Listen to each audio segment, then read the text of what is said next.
오늘은 오바댜 말씀입니다. 오늘도 주시는 말씀의 은혜가 우리 안에 넘치기를 원합니다. 이 오바댜 말씀은 한 장으로 된 말씀으로 에돔의 심판을 선포하는 말씀입니다. 에돔은 야곱의 형 에서의 후손들이죠. 하나님께서는 에서를 먼저 택하셨지만 에서는 하나님의 택하심을 무시하고 그 장자권을 경히 여겼던 자입니다.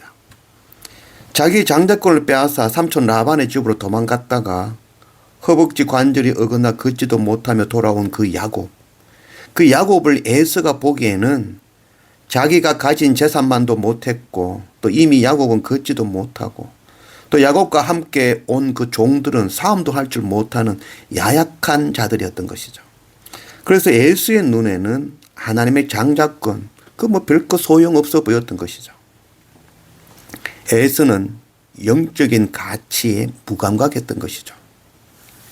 에돔은 언약의 백성이었지만 세상을 쫓아갔고 오히려 하나님의 백성의 길을 막고 공격하며 비웃었던 자들인 것입니다. 오늘 이 오바댜 말씀은 바로 이 에돔을 향하여 바로 심판을 선포하는 그런 말씀인 것입니다. 1절 오바댜의 묵시라 주 여호와께서 에돔에 대하여 이와 같이 말씀하시니라. 우리가 여호와께로 말미암아 소식을 들었나니 곧 사자가 나라들 가운데에 보내심을 받고 이르기를 너희는 일어날지어다 우리가 일어나서 그와 싸우자 하는 것이니라. 보라 내가 너를 나라들 가운데에 매우 작게 하였으므로 네가 크게 멸시를 받느니라. 너의 마음의 교만이 너를 속였도다. 바위 틈에 거주하며 높은 곳에 사는 자여 네가 마음에 이르기를 누가 능히 나를 땅에 끌어내리겠느냐 하니 네가 독수리처럼 높이 오르며 별 사이에 깃들일지라도 내가 거기에서 너를 끌어내리리라. 여호와의 말씀이니라. 교만하고 높아진 바로 에돔을 향하여 주시는 말씀이죠. 교만은 하나님께서 가장 싫어하시는 것이죠. 교만이라는 것은 바로 하나님 없이 스스로 할 수 있다라는 생각, 그것이 바로 교만한 마음이죠. 이 에돔은 지금의 요르단이죠. 바로 이 붉은 땅 페트라. 협곡으로 되어 있고 그것은 난공불락의 그런 성이죠. 높은 곳에 그런 위치해져 있는 것이죠. 이 눈에 보이는 그 안전한 지형을 보고 하나님 아니어도 이 스스로의 힘으로 환경과 주어진 조건으로 얼마든지 안전하게 살 수 있다라고 생각하는 것이죠. 오늘 말씀에는 네가 독수리처럼 아무리 높고 별들 사이에 깃들지라도 그 교만은 결국 무너질 것이다 라는 것을 말씀하고 있는 것입니다. 7절 너와 약조한 모든 자들이 다 너를 쫓아 변경에 이르게 하며 너와 화목하던 자들이 너를 속여 이기며 네 먹을 것을 먹는 자들이 네 아래에 함정을 파니 네 마음에 지각이 없음이로다. 여호와의 말씀이니라. 그날에 내가 에돔에서 지혜 있는 자를 멸하며 에서의 산에서 지각 있는 자를 멸하지 아니하겠느냐. 도둑이 오고 강도가 와도 남는 것은 있죠. 근데 에돔에 주시는 심판은 남는 것 하나도 없이 완전한 멸망을 선포하시는 것입니다. 하나님 없이 스스로 살 수 있다라는 그 교만의 결말은 심판인 것입니다. 세상 이익을 따르는 자들은 자기의 유익이 있는 때에는 친구가 되지만 조금이라도 해가 되면 그날로 적이 되는 것이죠. 친구와 같이 이 밥을 같이 나누어 먹고 웃지만 속으로는 이미 속여 먹을 생각, 함정을 파고 있는 것이죠. 세상의 유익을 따라 사는 자들의 그런 짓인 것이죠.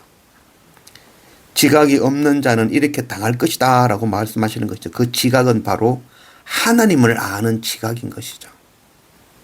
하나님을 아는 지혜가 없으면 결국 심판인 것이죠. 하나님을 알지 못하면 그 지혜가 없이 자기 스스로의 지혜로 살 수 있다 생각하는 그 에돔은 바로 심판인 것입니다. 에돔만이 아니라 바로 오늘 우리에게 주시는 말씀이죠. 스스로 똑똑하다 하는 자들의 결말 바로 심판입니다. 10절 네가 네 형제 야곱에게 행한 포악으로 말미암아 부끄러움을 당하고 영원히 멸절되리라. 네가 멀리 섰던 날 곧 이방인이 그의 재물을 빼앗아가며 외국인이 그의 성문에 들어가서 예루살렘을 얻기 위하여 제비 뽑던 날에 너도 그들 중 한 사람 같았느니라. 네가 형제의 날 곧 재앙의 날에 방관할 것이 아니며 유다 자손이 패망하는 날에 기뻐할 것이 아니며 그 고난의 날에 네가 입을 크게 벌릴 것이 아니며. 에돔의 죄는 형제에게 포악을 행한 것이며 그 포악은 바로 형제가 고난당하는 날에 방관한 것이죠. 이스라엘이 공격당하고 유다가 공격당하며 수탈당하며 이방인들에게 뺏길 때에 에돔은 그 자기 동생 형제의 고난 앞에 이방인같이 내버려 두고 방관하였다는 것입니다. 에돔의 첫 번째 죄는 하나님 없이 스스로 높아져 교만한 것이죠. 오늘 둘째는 바로 형제의 아픔에 방관하였다는 것입니다.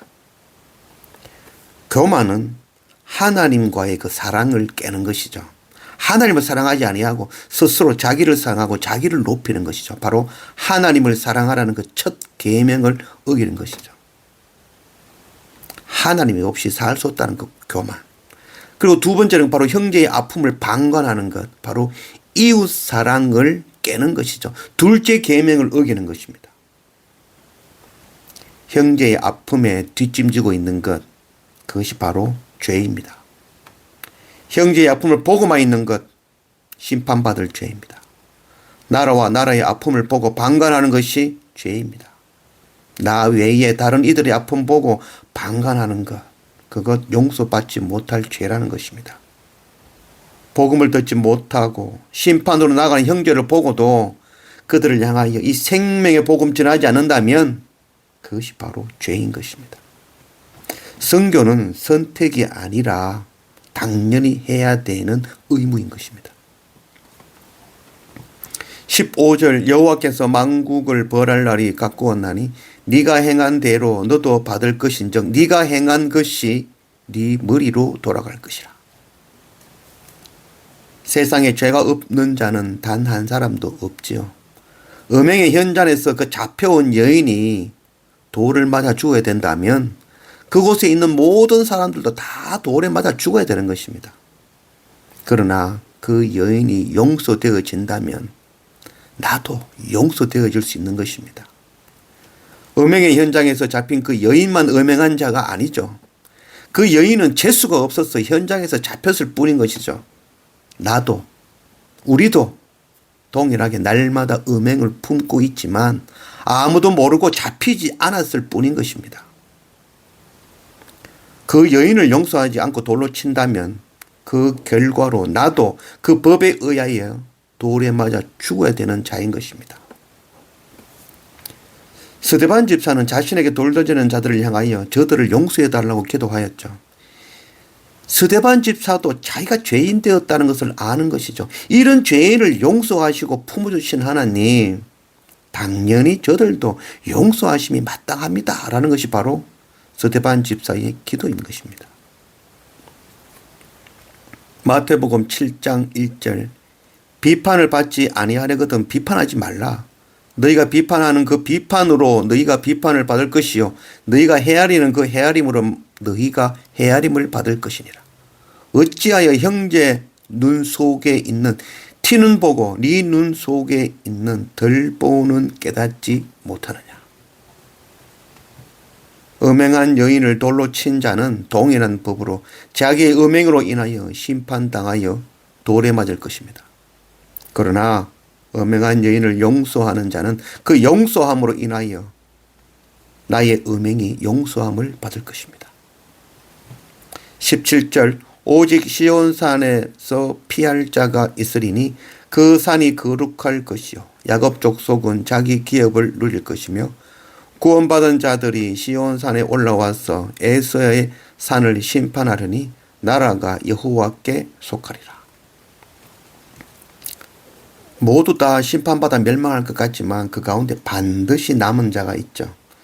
이 에돔 가운데에도 시온으로 피하여 하나님께로 피하여 남는 자가 있다라는 그런 말씀을 주시는 것이죠.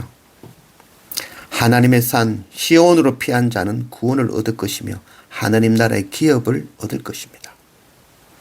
하나님의 나라는 하나님을 사랑하고 이웃을 사랑하는 자들의 것입니다. 하나님을 경외하고 이웃을 위하여 십자가를 지고 하나님 나라의 그 복음, 생명의 복음을 전함을 통하여서 시온산에 올라 하나님 나라의 기업되는 주인 되는 하나님의 자녀가 되는 그런 우리가 되기를 원합니다.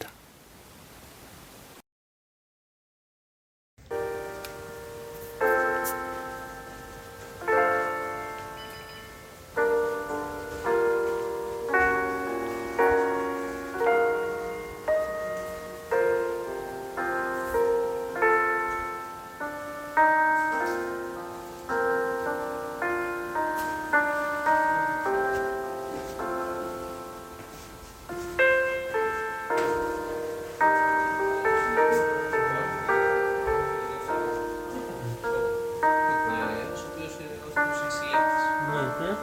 Eu que estou criando.